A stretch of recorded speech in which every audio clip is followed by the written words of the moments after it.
Hai, selamat datang di video saya. Di sini kita akan membahas seputar dunia kesehatan, terlebih lagi dunia farmasi.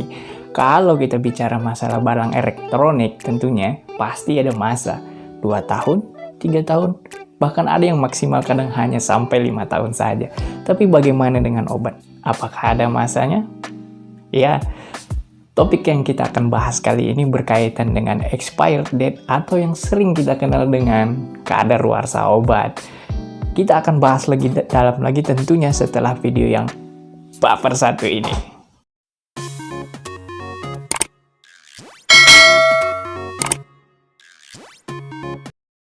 Seperti janji saya tadi di awal, kita akan bahas lebih dalam. Nah, sebelum kita bahas lebih lebar lagi, kita cari tahu nih pengertiannya. Apa sih itu kadaluarsa obat? Nah, pengertiannya adalah batasan yang ditentukan berdasarkan uji stabilitas yang dilakukan pada suhu dan sesuai dengan kondisi saat penyimpanan obat. Lamanya kadaluarsa obat dihitung sejak obat diproduksi sampai uji terakhirnya, di mana obat masih memenuhi syarat mutunya, gitu. Jadi simpelnya gini, obat setelah diproduksi sampai uji pengemasan, nah melewati uji dan pengemasan, itu masih melakukan uji lagi sampai didapatkan bahwasannya, oh begini sekian lama nih nanti obat bisa bertahan. 2 tahun, 3 tahun, atau bahkan sampai 5 tahun. Nah, itu secara simpelnya untuk pengertiannya. Nah, pertanyaan berikutnya lagi apa sih? Pertanyaan berikutnya, bagaimana sih cara membaca pada kemasan expired itu seperti apa? Atau kadaluarsa obat itu seperti apa? Kira-kira ada nggak literaturnya? Atau ada nggak panduan untuk penulisannya? Nah, sedikit saya kasih contoh ya. Begitu di eranya sekarang COVID, kita ada nyimpan vitamin. Nah, ini kemasan, saya jelasin dulu ya. Ini kemasan primer dan ini kemasan sekundernya. Dimana saya akan tunjukkan di sini ada expirednya. Nah, expirednya di sini tercantum bahwasannya November 2022. Nah, tertulisnya Nov 2022. Di sini untuk bulannya disingkat. Jadi ketentuannya apa? Ada nggak contoh lainnya selain ini? Nah, ada salah satunya seperti ini, dan ini, dan yang seperti ini lagi. Ada yang bisa menyantumkan tanggal, bulan dan tahunnya, dan ada yang mencantumkan hanya bulan dalam bentuk angka dan tahun dalam bentuk angka, dan ada seperti kemasan ini hanya mencantumkan bulan dan tahun, bulannya dalam bentuk huruf dan tahun dalam bentuk angka. Nah, itu sebenarnya ada nggak ketentuannya? Sebenarnya ini dibahas, ada beberapa literatur bisa kita pakai. Semisalnya kalau kita anak farmasi, biasanya pakai Farmakope edisi kelima, atau bisa pakai CPOB. Nah, cara pembuatan obat yang baik dan benar. Nah, kalau di sini kita pakai literaturnya yang simpel aja, yang bisa kita akses siapapun, yaitu di peraturan BPOM ya. Di mana peraturan BPOM nomor 30 tahun 2018 terkait yang membahas tentang, kalau saya nggak salah, label pangan olahan, di mana di sana ada beberapa nih yang saya ambil di pasal 33 dan 34. Nah, khususnya untuk obat expired atau kadaluarsa itu dicantumkan pada pasal 34-nya itu sendiri dari beberapa ayat. Nah, di sini yang menarik, kita ambil beberapa ayat saja, di mana bahwasannya bila kemasan itu masa simpannya atau olahan atau obat masa simpannya kurang dari 3 bulan, maka wajib mencantumkan tanggal, bulan, dan tahun. Nah, tapi kalau masa simpan suatu olahan atau obat lebih dari 3 bulan, maka boleh nih memilih salah satu, baik menggunakan tanggal, bulan, dan tahun, atau menggunakan bulan dan tahun saja. Tapi nggak ada dijelaskan secara lebih detail bahwasannya harus angka nih, bulannya dalam bentuk angka atau bulannya dalam bentuk hanya huruf saja, singkatan huruf. Seperti tadi bulan November hanya Nov aja, NOV kan. Tidak seperti itu, tidak ada dijelaskan di sana. Nah, pernah juga nggak dengar istilah kode produksi lihat pada bawah kaleng, atau kode produksi lihat pada tutup botol. Nah, itu juga ditentukan di peraturan BPOM ini di pasal 33 di ayat-ayatnya. Nanti teman-teman kalau mau searching silahkan. Nah, pernah juga lihat nggak bukan istilah ya, biasanya di setiap kemasan pasti ada dituliskan nih, biasanya kalau kita minum sediaan itu kan baik digunakan sebelum. Nah, itu ada tuh.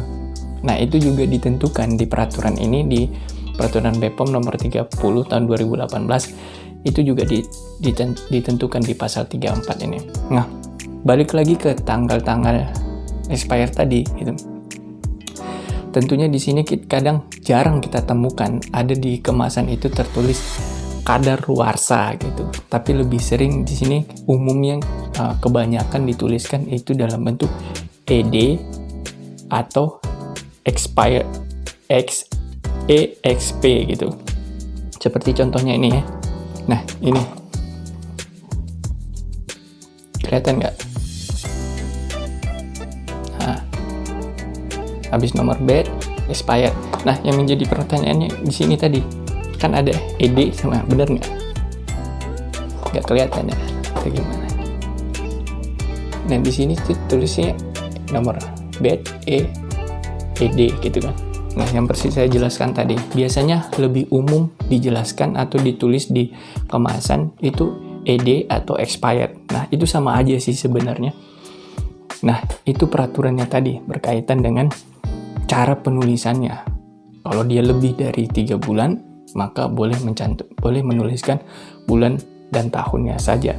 Atau tanggal, bulan, dan tahun. Seperti yang saya lihatkan tadi, contohnya ada seperti yang boleh angkanya saja atau boleh keduanya gitu. Nah, pertanyaan berikutnya nih, boleh nggak kita mengkonsumsi obat-obatan atau bahan yang masih mendekati expired? Nah, semisal kita ambil contoh terdekatnya aja seperti tadi ya, November 2022, berarti maksimal obat ini masih boleh dikonsumsi itu pada bulan November di tanggal 30 atau bertepatan di bulan itu sampai tanggal 31. Berarti tanggal 30 atau tanggal 31 November 2022 vitamin ini masih boleh dikonsumsi. Nah, itu. Tapi dilihat lagi dari fisik obatnya. Apakah ada terjadi kerusakan, kemasannya masih bagus, tidak ada bolong pada kemasan primernya, obat yang nggak lembab. Nah, yang jadi pertanyaan berikutnya, jikalau nih, semisal tertulis di sini itu sudah hilang, karena kita kan kadang konsumsi suka robek begitu saja, kita suka ya udah minum, tahu-tahu besok udah sakit lagi, kita butuh vitamin, baru nih mau konsumsi lagi, bagaimana? Nah, untuk yang label atau tulisan ED-nya sudah hilang, nah ada sih tanda-tanda fisik yang harus kita perhatikan bahwasannya obat ini masih layak atau sudah tidak layak dikonsumsi. Semisal, beberapa obat itu kan dibedakan berdasarkan bentuknya, baik dari tablet, kapsul, sediaan sirup, dan sediaan cair yang lainnya. Kita ambil 3 contoh ini aja dari sediaannya. Yang pertama, sediaan tablet. Nah, untuk sediaan tablet ini, kalau terjadi perubahan fisiknya, kita lihat perubahan fisiknya dari warna, bau, dan rasanya, ataupun bisa dilihat secara ini ada corak. Apabila obat sudah dibuka, tiba-tiba dari yang sediaan warnanya putih, tiba-tiba ada binti-binti hitam atau warna lain. Nah, diharapkan jangan dikonsumsi lagi. Kemudian terjadi perubahan fisiknya, agak sedikit benyek atau lembek gitu, tidak keras lagi, ataupun dia hancur di dalam kemasannya. Nah, disarankan tidak mengkonsumsinya lagi, lebih baik dibuang saja. Kemudian, bagaimana untuk sediaan kapsul?